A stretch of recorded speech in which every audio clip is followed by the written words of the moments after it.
Welcome to Chalk for Time. My name's Britt Bush. I'm here with Pastor Ben and Pastor Thomas, where we talk about yesterday's, in this case, yesterday's. It's not always yesterday's, but it is Monday. So yesterday's sermon, some things that points that you hit and some things that you didn't get to. So.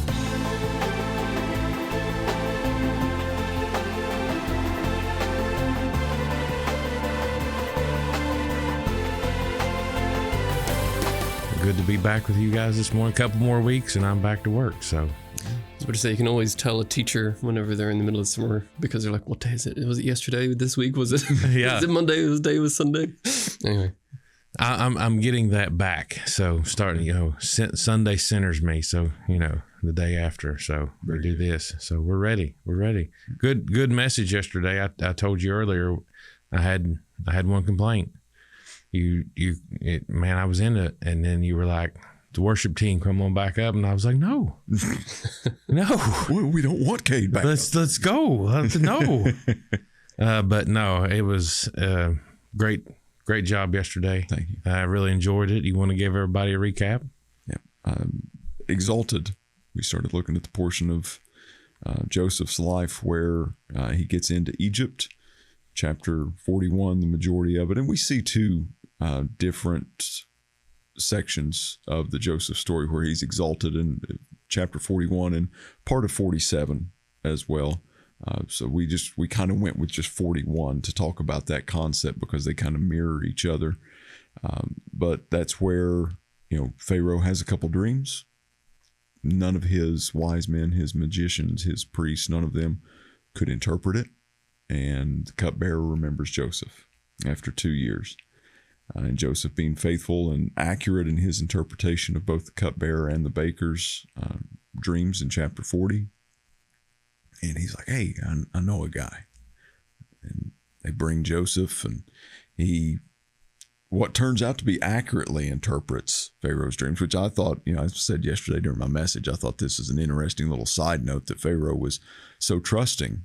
To me, it was an example of God's providence and his sovereignty, that there's really no way that Joseph's interpretations could have been proven correct or not correct until after 7 years. That first year of drought's really when it's like, oh, okay, the dude got it right.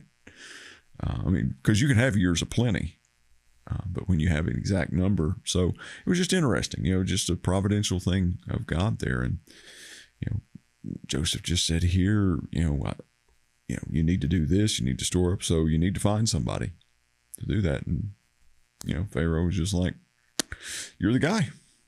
You do it. Put you second in command.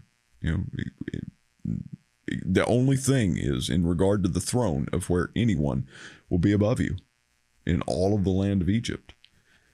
And, we just looked at some concepts there of how Joseph was exalted, and maybe some lessons that we can learn, ideas of exaltation, so to speak. And number one, it's like it comes from God. Psalm 75 said that God raises up who he will, and he lowers, he tears down, he brings down the people that he will. Exaltation does not come from the north or the south or a people group. It comes from God.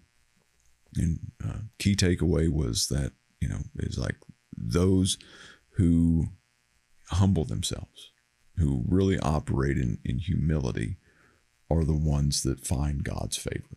We see that in the Beatitudes in Jesus' Sermon on the Mount. But yeah, that's just, it comes from God.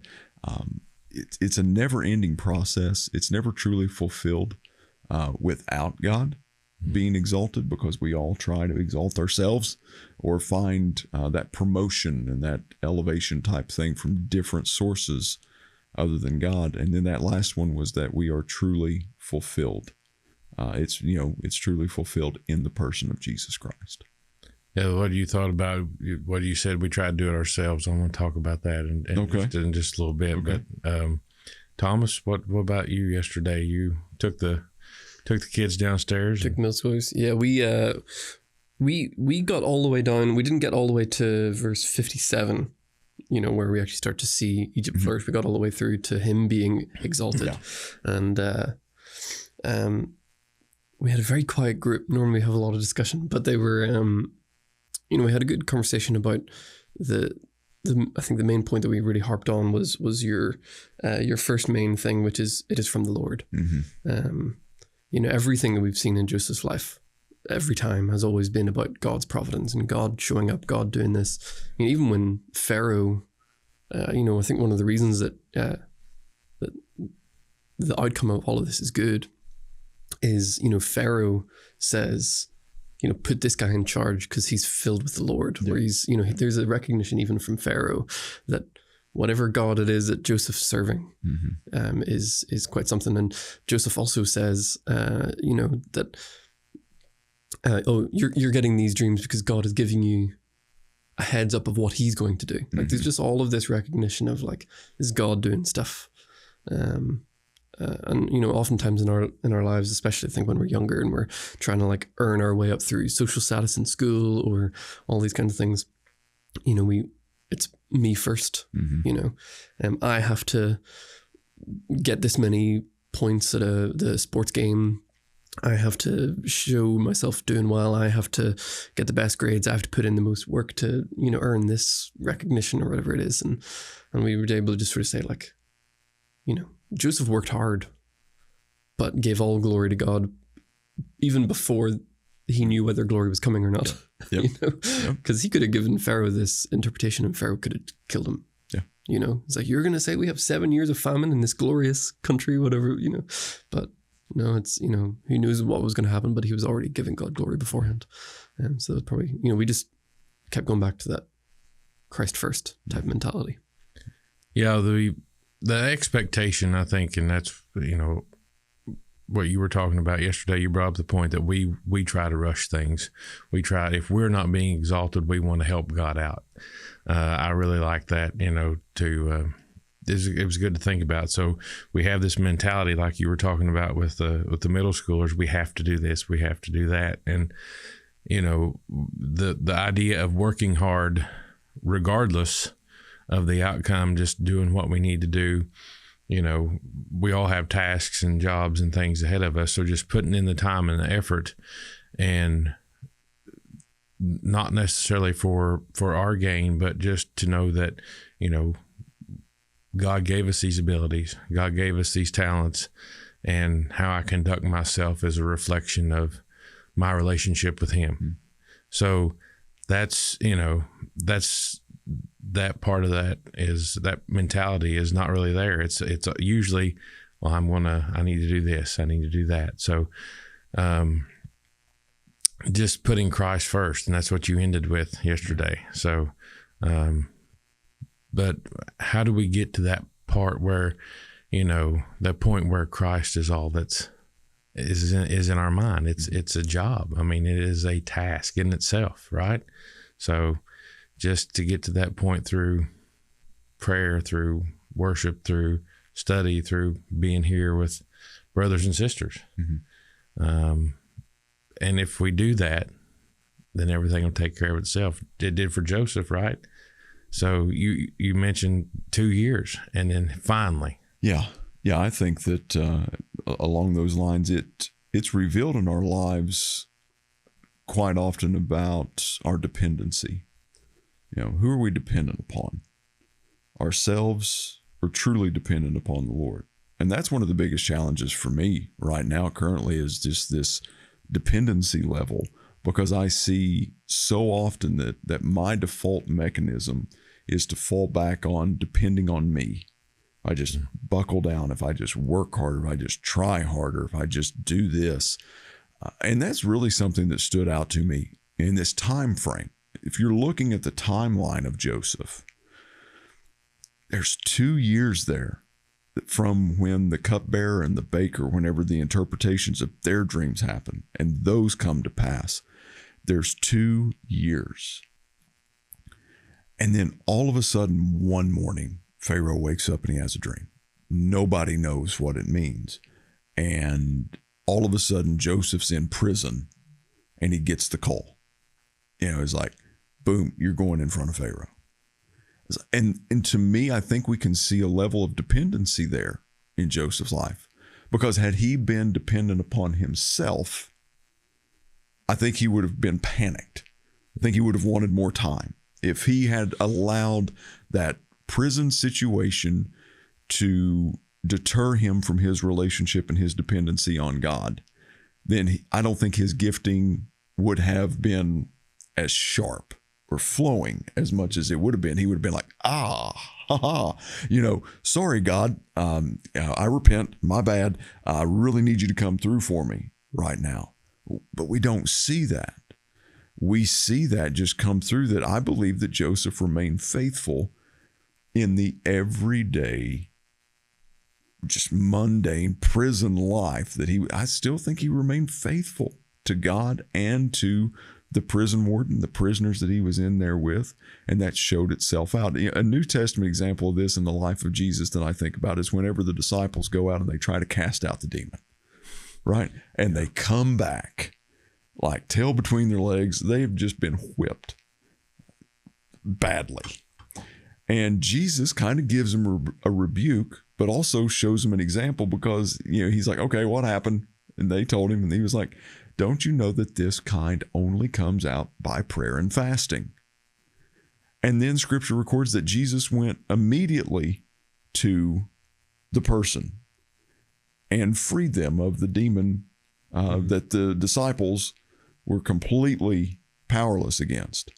To me, that shows a record that Jesus didn't have to go, okay, this only happens through prayer and fasting. So what we're going to do is we're going to do a 72-hour fast. Okay. Mm-hmm. We're all going to fast for 3 days, and then we're going to go take care of it. No, Jesus was proactive in his disciplines, in his prayer and his fasting life, because if they only come out through prayer and fasting, that's how it happens, right? So Jesus went immediately. And I think it's the same thing that we see with Joseph there, is that his dependency was upon God no matter what the situation was. Yeah, the obedience, of course, the obedience of Christ, but the obedience of Joseph, mm-hmm. He was ready. And I love that point that you brought up yesterday. One of the passages that makes me think of as well is the story of Daniel. Mm-hmm. Daniel and Shadrach, Meshach, and Abednego. Shadrach, Meshach, and Abednego, we'll just call them the three, so I don't have to keep saying it. But they, whenever they're getting ready to be thrown into the fiery furnace, their response is, well, God will save us. But even if he doesn't, we're not going to bend the knee. Yeah. Do you know what I mean? Like, there's this like faith and dependency on God without knowing the outcome, regardless of the outcome. That just is so different to often the way that I know that I live my life and my faith.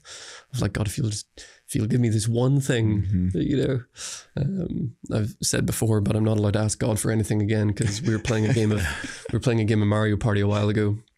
And it was the last turn, and I said, God, if you just let me roll a 10, I'll never ask for anything again. And I rolled a 10. So I'm not allowed to. That was... Yeah, it was a big moment. Maybe it was worth it. It was. I beat Lexi. That's all about it.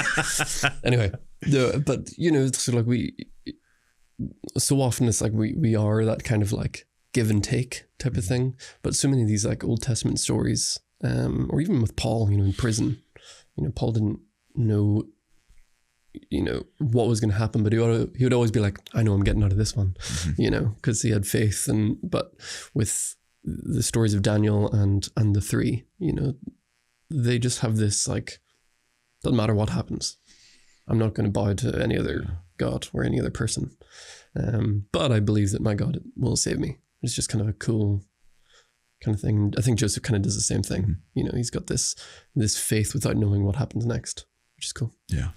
That the constant of Christ, just that, no matter what happens, and that if we can remember that daily, just he's got the plan, the whole theme of this series, we only know in part, but God knows how everything, he knows how it's going to end. He knows the steps it's going to take to get there. So just remembering that, so you brought up yesterday Joseph's children, Mm-hmm.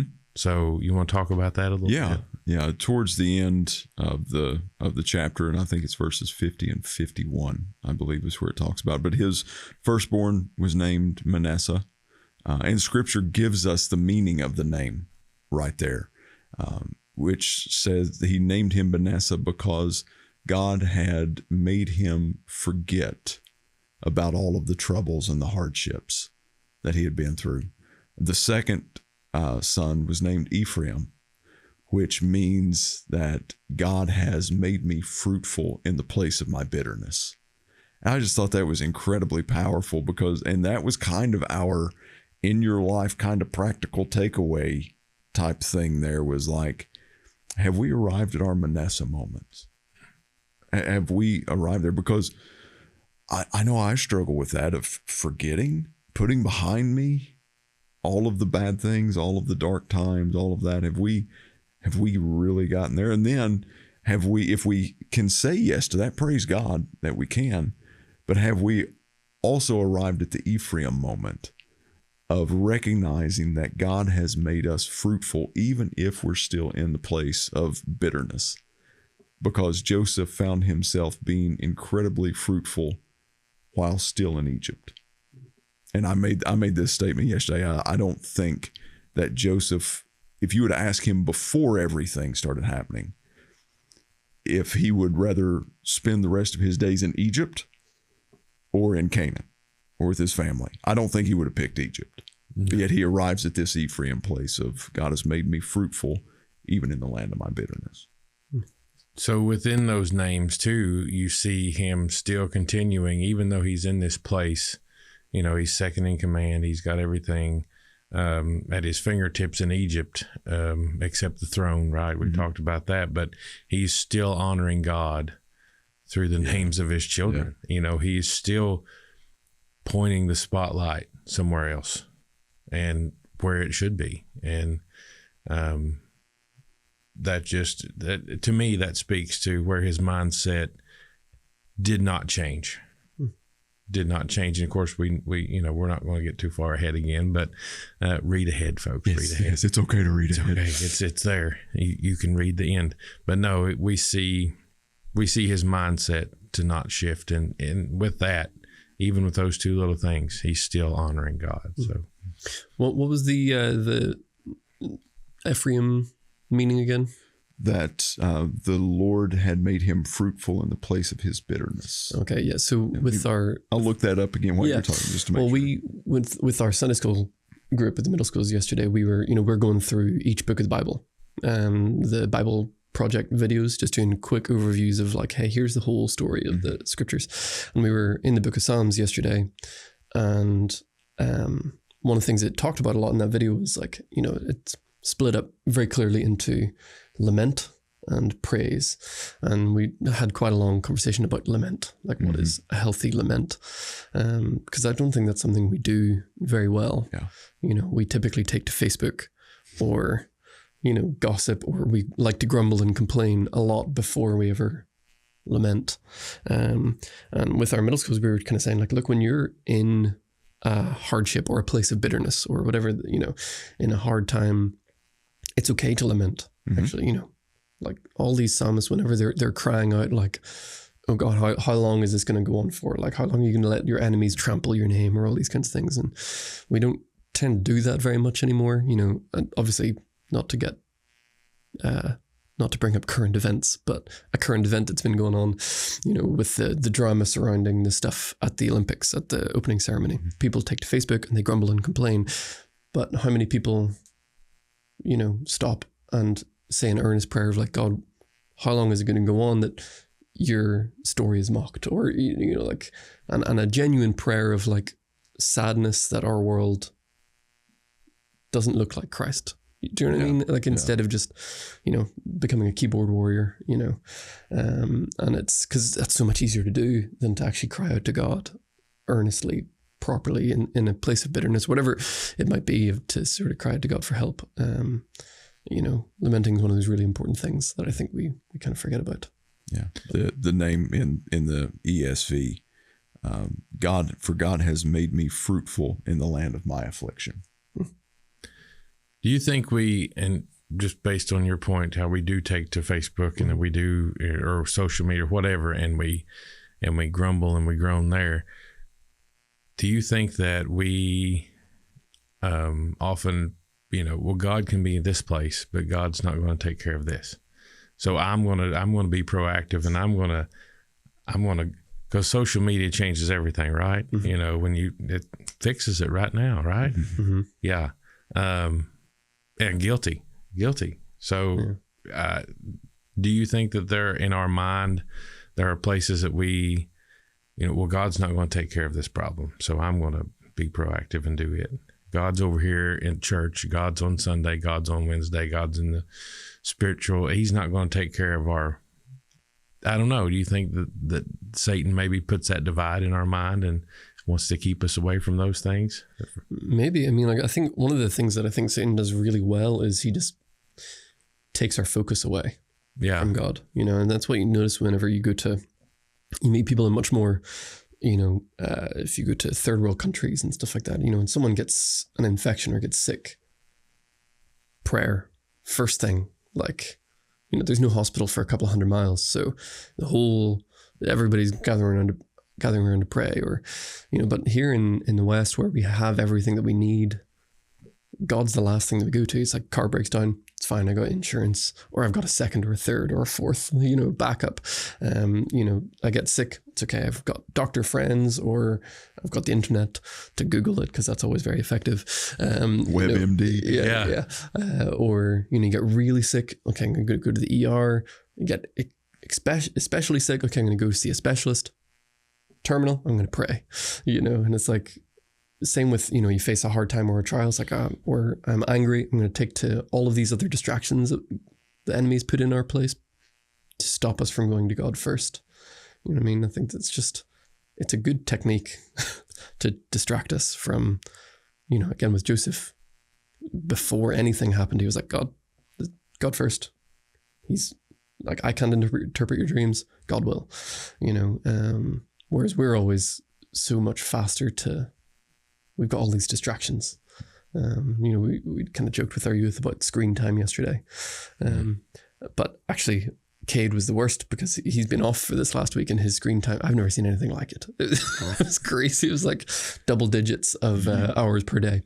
Sorry, Cade. But, it's like we've just got all these distractions that take us away from putting God first,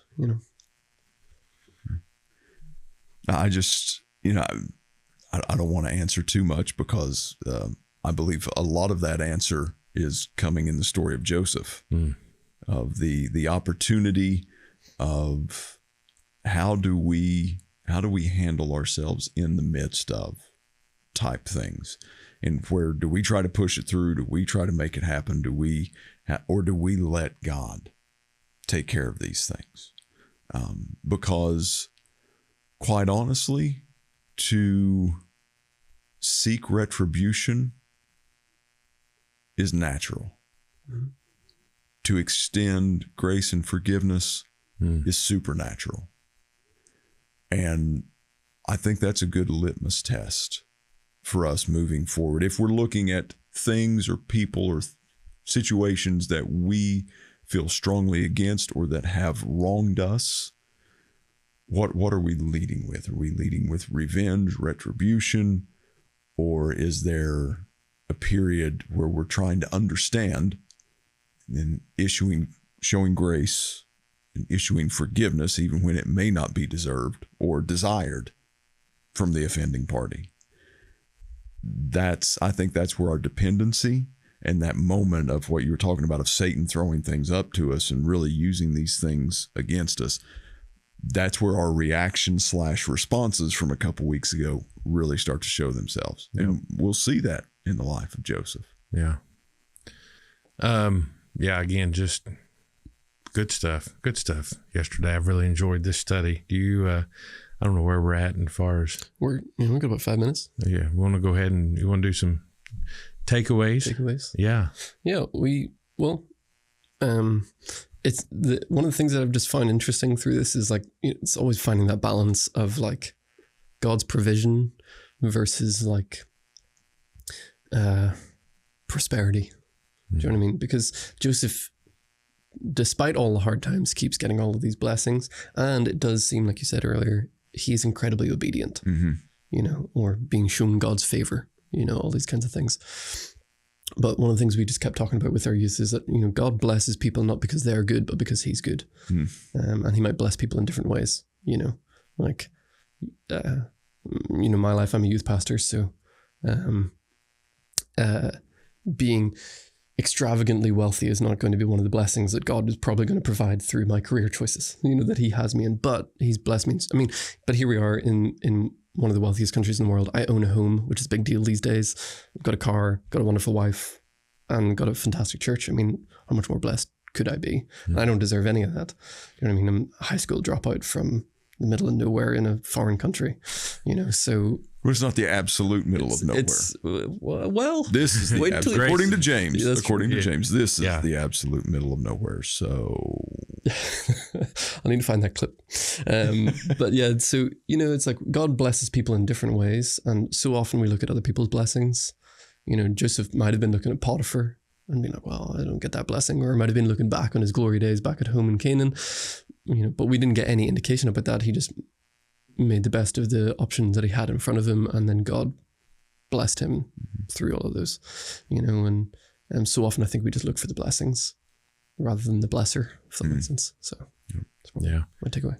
For me, it's kind of the same thing. It's, you know, are we looking to make our own moves to put ourselves in a position of betterment when we should just be looking to Christ? And then, you know, we have to be willing to endure the 2 years, and a lot of people aren't. So if I wake up and I'm, you know, if I have Christ on the forefront of my mind, then I'm okay. You know, things might not be the best. You know, I'm not in prison.